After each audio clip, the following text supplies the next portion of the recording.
Welcome to Really Old Movies. I'm your host, Harrison Scullin, and today I'll be discussing Abraham Lincoln from 1930 from director D.W. Griffith. Some essential movie details from the film's IMDb page. This is D.W. Griffith's first sound film. Abraham Lincoln 1930 was also the first sound film about the Civil War in which veterans of the war could actually watch. Because actor Walter Houston was much shorter than the real Abraham Lincoln, he wore 6-inch elevator shoes throughout most of this film. This is particularly noticeable in long shots with him standing next to other people. Alright, so now I'm getting to my thoughts on the plot. I gave it a 4 out of 5. As it is based on the real life of Abraham Lincoln, it was a bit weird for me to kind of consider this as a plot. But I will say the way that they did execute it was really, really well. I think the drama between Abraham Lincoln and his first love, Anne Rutledge, was done really, really well. And I also really like the introduction of Mary Todd. I also love the Civil War scenes and just the development of Abraham Lincoln as a character overall. And this makes the ending of the film even more tragic because we start to like him as a character, even though he's a real person, right? So yeah, that's why I gave it a 4 out of 5. I thought it was pretty good. Okay, in regards to the acting, I gave that a 3 out of 5. I thought it was fine. Not terrible. You know, Walter Houston, I think he's great in Dodsworth and a couple other movies. But this, he kind of felt a bit over dramatic. And I don't think that's necessarily his fault. I think that may be the fault of D.W. Griffith. And just the fact that this is an early sound film. So 1930, right? Like the Jazz Singer just came out in 27, 28. So we're only a few years removed from the silent era, and so it kind of feels like they were being over dramatic, like in a silent movie.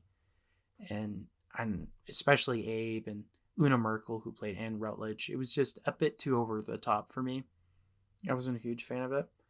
If it was a silent film, I probably could have forgiven it, but it was just a bit too much for me. Alright, in regards to directing, I also gave that a 3 out of 5. Thought it was pretty mid-range for D.W. Griffith. You know, his silent films were epic and huge in scope and scale, especially Intolerance and the first half of Birth of the Nation.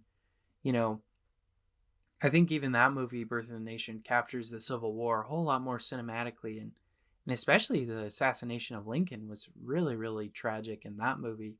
In this, it's only tragic because we know what happens, not because of how it was shot or anything like that. So, yeah, I thought it was pretty limited, and it's sad to me that he never really got to do another epic film on the scale of his silent films. This one felt just your average film. You couldn't, honestly, if I didn't know this was D.W. Griffith, I probably wouldn't have known. You know, it just feels like an average movie. It doesn't feel anything like his style at all. So, yeah, that's what I gave it a 3 out of 5. Okay, for cinematography and special effects, I also give that a 3 out of 5. Like I was saying in directing, it's pretty limited, pretty static, which is not necessarily bad, but again, this is D.W. Griffith. You know, he's known for that epic shot in Intolerance and his huge set pieces in that movie and in Birth of the Nation. So to go from that to this is pretty jarring and not groundbreaking or anything like that. If it were just a normal, like an average director, I think it would have been fine. But this is, like I said, this is him. You know, this is D.W. Griffith. So yeah, I couldn't give it higher than a 3. It was pretty disappointing. All right, in regards to the music, I gave that a 4 out of 5. You know, I'm always a sucker for, Battle Hymn of the Republic and other patriotic music, so that'll always get a high score for me. Only reason why it's not a 5 is I wish we used more of it. It's honestly, it could have been a silent film easily. I don't think it really needed any of the dialogue. I think it would have been better as a silent film, and they just had like a score in the background. So yeah, it was pretty disappointing in that. Well, it wasn't disappointing because, like I said, I really liked it, but I wish there was more of it. All right, so tallying that all up, that brings my Letterboxd score to a 3.4 out of 5, which I'll be rounding to a 3 out of 5. So would I recommend this movie? To be honest, no. While some of the things are interesting about it, I think other films about Abraham Lincoln and the Civil War are much, much better.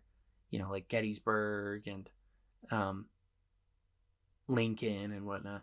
Now, that's not a completely fair comparison. So hopefully, when I review Young Abraham Lincoln and or is it Young Mr. Lincoln? I can't remember the name of it, but it's starring Henry Fonda and it's a John Ford film. So hopefully that one's better.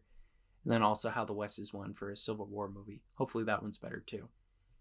So I haven't seen too many Civil War movies from the classic Hollywood era, so this is the first, I think, the Abraham Lincoln. But anyways, no, I would not recommend it. It was just pretty disappointing. All right, well, those are my thoughts on Abraham Lincoln from 1930. Thank you so much for listening to today's episode. Make sure to follow me on Instagram and Facebook at Really Old Movies, where I discuss details about the week's particular film. New podcast episodes are released Saturdays at 8 p.m. Pacific Standard Time on Apple Podcasts, Spotify, and YouTube. All right, thank you so much. This has been Really Old Movies. I'm your host, Harrison Scullin. Take care.